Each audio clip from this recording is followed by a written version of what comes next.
So can you read, Ivory? Perhaps you wonder how Priam met his end. When he saw his city stormed and seized, his gates wrenched apart, the enemy camped in his palace depths. The old man donned his armor, long unused. He clamps it round his shoulders, shaking with age, and, all for nothing, straps his useless sword to his hip, then makes for the thick of battle, out to meet his death.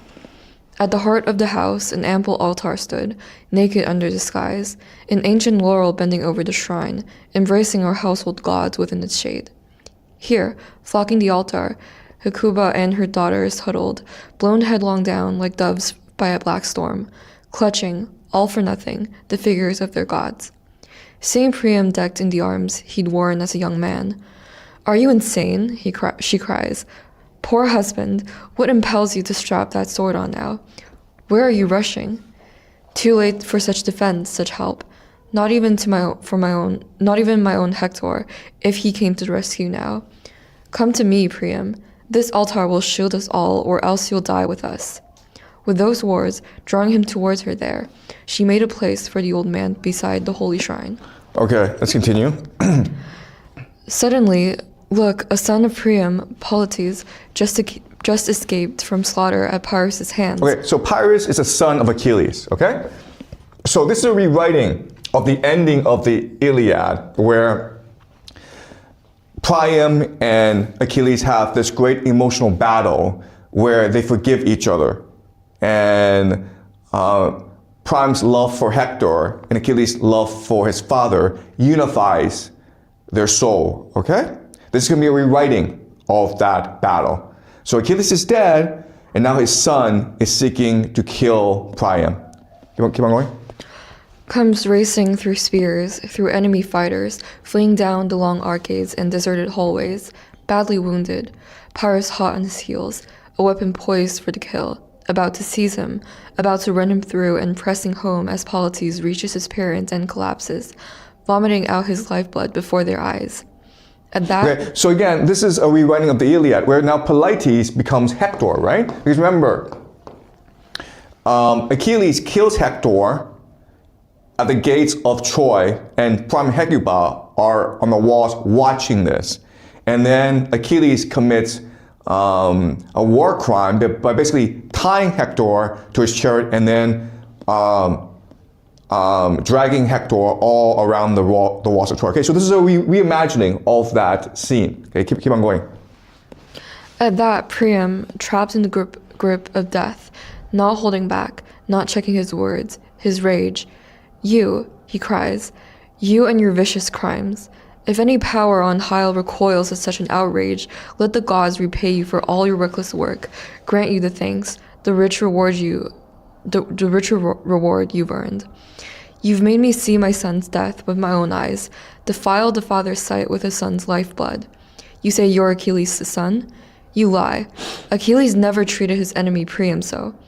No, he honored a suppliant's right. He blushed to betray my trust. He restored my Hector's bloodless corpse for burial, sent me safely home to the land I rule." Okay, so again, he is reminding us of the ending of the Iliad, where in this great war, peace and love come to the universe when Achilles and Priam are able to become friends, okay? And he's saying, your father, you've destroyed the legacy of your father. You've destroyed the friendship between us, okay? All right, keep on reading. With that and with all his might, the old man flings a spear, but too impotent now to pierce, it merely grazes Pyrrhus' brazen shield that blocks his way and clings there, dangling limb from the boss, all for nothing. Pyrrhus shouts back, "Well then, down you go, a messenger to my father, Peleus' son. Tell him about my vicious work, how Neoptolemus degrades his father's..." Neoptolemus is actually another name for Pyrrhus, okay? It's the same person. Keep on going. "Degrades his father's name, don't you forget. Now, die." That said, he drags the old man straight to the altar, quaking, slithering on through slicks of his son's blood, and twisting Priam's hair in his left hand, his right hand sweeping forth his sword, a flash of steel. He buries his hilt deep in the king's flank. Such was the fate of Priam, his death, his lot on earth, with Troy blazing before his eyes, her ramparts down, the monarch who once had ruled in all his glory the many lands of Asia, Asia's many tribes. A powerful trunk is lying on the shore, the head wrenched from the shoulders, a corpse without a name. Okay, so there's a difference between the Greeks and the Romans. Okay, the Greeks are very cultured people. They enjoy going to the theater and watching a tragedy and crying together to rejuvenate their sense of humanity. Okay, that was the Greek culture. The Romans go to the Colosseum and watch gladiator fights. Okay, they like blood. They like violence. And so the Iliad is an extremely violent poetry. In fact, you can say it's almost pornographic in the violence that it depicts. All right? And the Romans just love this because they are a bloodthirsty people. All right? All right, so Priam is dead. And with its death, what it is doing is negating the moral lesson of the Iliad, to forgive one's enemy. Okay, so the Romans read this and they remember reading the Iliad and saying, oh my God, I was wrong to think that Priam was heroic in forgiving Achilles. What I should be really thinking is, what a foolish old man who deserves to die for thinking that his enemy should be forgiven, for thinking that his enemy has a good soul in him. Okay, so again, this is negating the Iliad. It's actually poisoning and corrupting the Iliad. All right, so now Aeneas is talking about his reaction watching his king die. Okay, keep on reading, Ivory.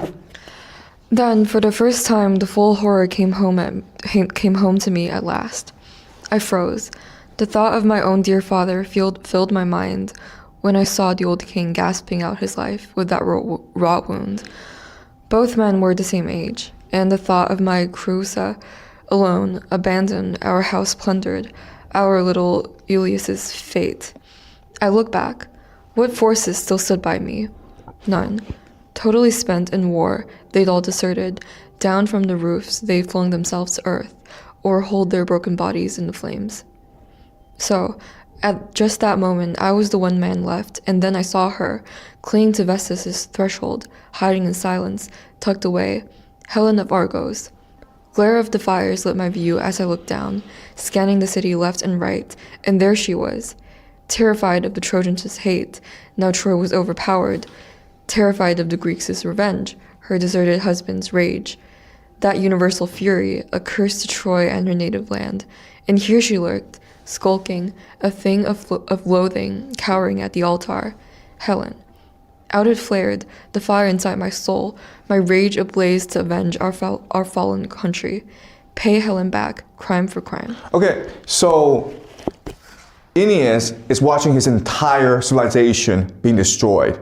And he knows that his family will be destroyed as well.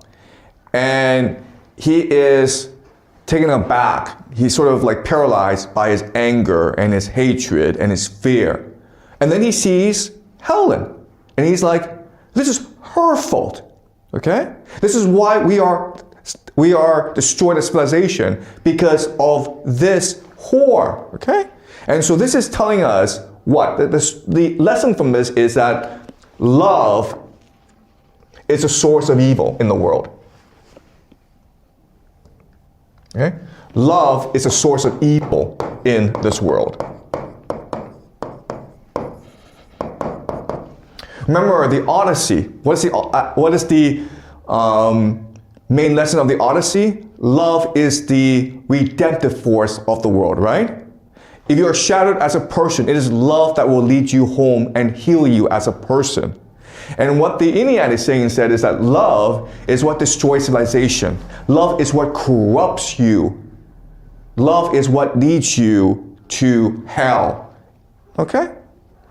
All right, so he wants to kill Helen as revenge for the destruction of Troy. But then what happens is that Aeneas' mother, Venus, okay, so Venus is his mother, steps in, appears before him, says, no, you can't do this. You have to go home and save your wife and your child. Okay, so Aeneas goes home, and what he does is he takes his family and takes them to the ship to escape Troy.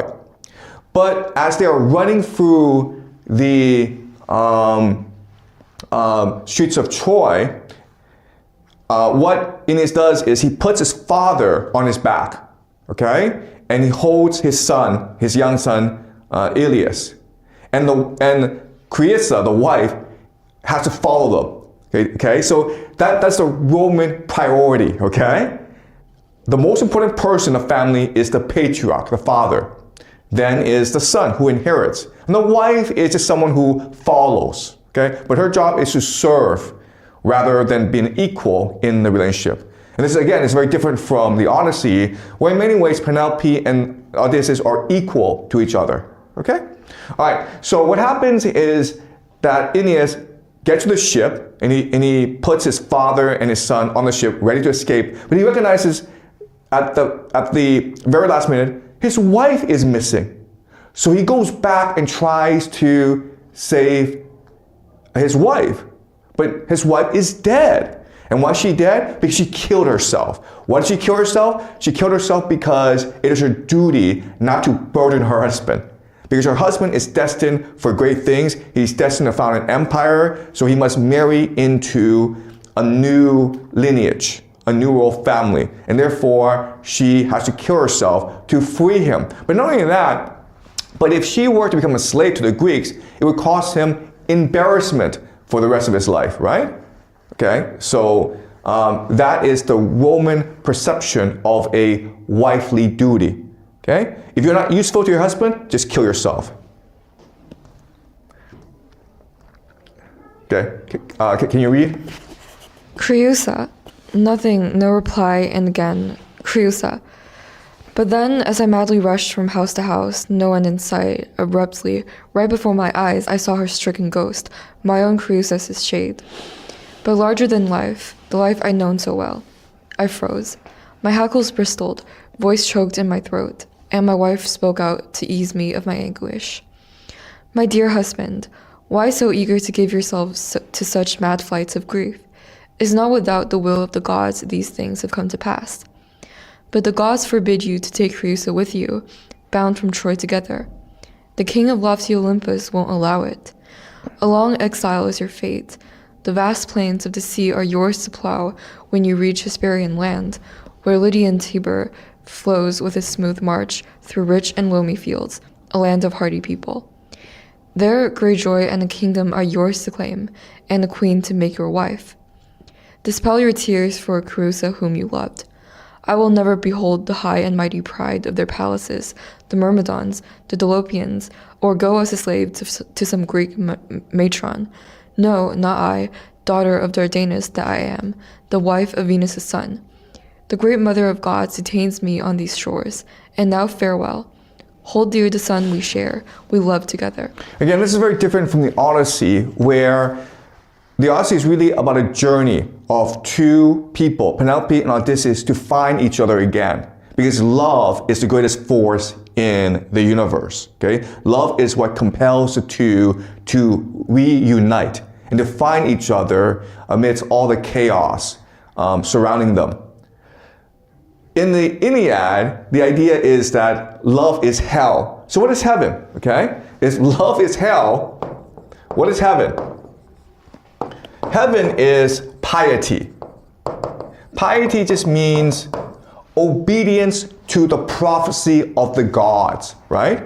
It is the will of the gods that Troy be destroyed so that Rome can be created. It is the prophecy of the gods that Aeneas will be the one to lead the Trojans to found this Rome. And therefore, what is good, what is divine, is obedience to this prophecy, okay? So, a long exile is your fate, all right? The king of lofty Olympus won't allow Zeus, okay, or Jupiter, demands this of us. If Jupiter demands us to sacrifice ourselves, then we must do so, okay? And so this reverses the Odyssey, right? Where the gods willed that Penelope and Odysseus reunite. But here, the gods willed that Crisa and Aeneas separate. All right? Okay. So, from our eyes, this doesn't sound that influential. But the reality is, remember, this becomes the basis of Roman civilization. All right? And what is civilization but a set of values, a set of ideas that guide you in your life. Okay? And what this is doing is inverting Homer, poisoning and corrupting Homer. All right? Okay? Any questions, guys? Okay, so we'll continue this next week, okay?